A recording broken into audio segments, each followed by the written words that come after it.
bonsoir, chers leaders, chers frères et sœurs. Voilà, c'est votre serviteur Bueno et Chrétien. Alors, ce soir encore, nous nous retrouvons pour un sujet délicat, un sujet très important qui va faire du bien à toi et à moi. Alors, dans cette vidéo, nous allons partager ensemble un sujet qui nous tient à cœur. Vous savez, Dieu nous a créés et donné des instructions. Genèse 1, verset 28, il dit « Soyez féconds, multipliez-vous, remplissez la terre et assujettissez-la. » Cette vidéo, nous allons parler de la loi de la productivité. Il faut savoir que dans chaque domaine que le Seigneur a demandé à ce que nous puissions impacter, il y a des principes qui régissent ces domaines.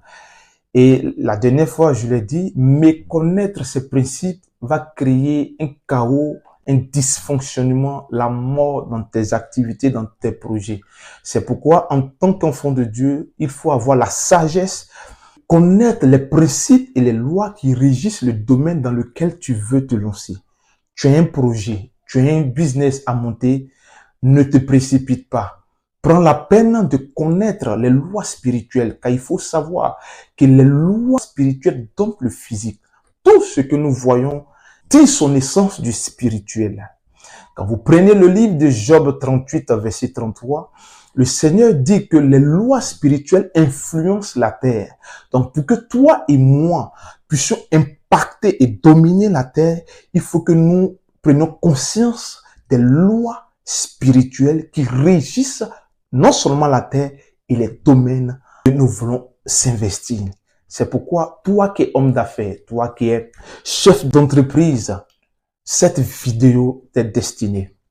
Oui, cette vidéo t'est destinée. Nous allons parler dans cette vidéo de la loi de la productivité. Notre texte de base se trouve dans le livre de Genèse 1, verset 28 que je lis. Il dit, Dieu leur dit, soyez féconds. La fécondité dans le thème hébraïque veut dire la productivité.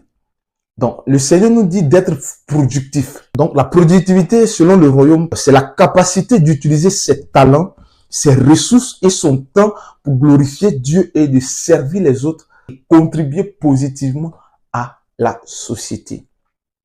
Alors, donc, la loi de la productivité requiert beaucoup de principes. Il faut comprendre que pour démystifier ou découvrir la clé du domaine d'activité, il faut découvrir les principes qui régissent ce domaine.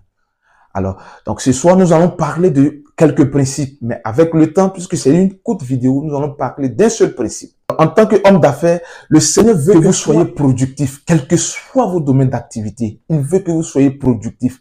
Mais pour être productif, il faut obéir à certaines lois. C'est pourquoi nous allons parler du principe de travailler avec diligence. Oui, le principe de travailler avec diligence. C'est l'un des principes de la productivité. Il y a beaucoup de personnes qui se font à l'idée que le travail est une malédiction. Retiens ceci. Ce que tu condamnes ne pourra jamais te profiter. Tu condamnes que le travail est une malédiction. Pourtant, le travail est une institution que Dieu a instituée bien avant la chute. Le travail a été institué bien avant la chute. Dans le livre de Genèse 2,15, il a été institué. Dieu prit l'être vivant et le mit dans le jardin d'Éden pour le cultiver et en prendre soin. Voici là où le travail a été institué. Ça n'a rien à voir avec la chute. Donc, c'est pas une malédiction, mais c'est un appel divin et éternel que le Seigneur a institué. Donc, le Seigneur, en travaillant, le Seigneur appelle chacun à entrer, il a appelé à servir le Seigneur. C'est à ce moment qu'on dit tu es productif. Quand tu découvres ces talents, ces dons, ces ressources que Dieu a déposées à l'intérieur de toi, tu les localises, tu les travailles et que tu les mets à la disposition de ta société, de ton entourage, de ta communauté, on dit que tu es productif. Et c'est ce que le Seigneur nous demande. Alors, ce travail donc n'a rien à voir avec le boulot pour lequel tu te lèves les matins pour aller chercher. Ce n'est pas de ça qu'il s'agit. Parce qu'il y a une différence entre le travail et le boulot. Le travail, c'est ce pourquoi tu es né. Ce pourquoi tu as été conçu. Le boulot, c'est ce pourquoi tu as été formé. Tu as reçu des compétences, tu as été formé pour quelque chose. C'est ça le boulot. Pourtant, le travail, toi-même, tu as été conçu. Pourquoi? Pour le travail. Donc, l'épanouissement, la source de l'épanouissement, la source de la productivité vient de la découverte, de la localisation des ressources que Dieu a déposées à l'intérieur de toi. Il faut savoir que chacun de nous a quelque chose que Dieu a déposé à l'intérieur de toi. Prendre conscience que ces choses sont à l'intérieur de toi, les découvrir, les travailler, les affiner et les mettre à la disposition de ta société. Oui, c'est de ça qu'il s'agit. C'est ça être productif. Et le Seigneur attend que chacun de nous trouve son domaine et y investisse tout ce qu'il y a en lui, tout le potentiel qu'il y a en lui. Oui. Donc, où tu es, toi qui regardes cette vidéo, toi qui me suis, qui m'écoutes, surtout toi, homme d'affaires en particulier, tu peux appliquer ce principe dans ton entreprise. Oui. Le principe du fait que le travail est un appel divin et non une malédiction. Donc, aussi longtemps que vous allez développer cette croyance en disant que le travail est une malédiction, le travail ne sera jamais productif pour vous. Changer de perspective selon le travail, en bannissant toutes les croyances qui condamnent le travail.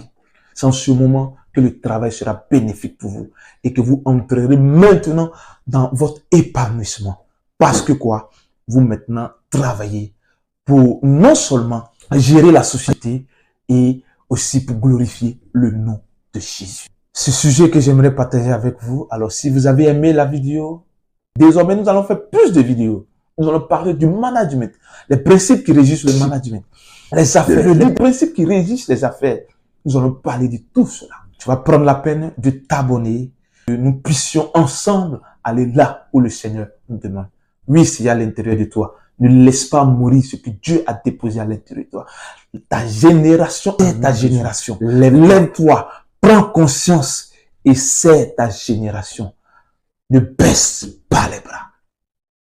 Dieu te bénisse.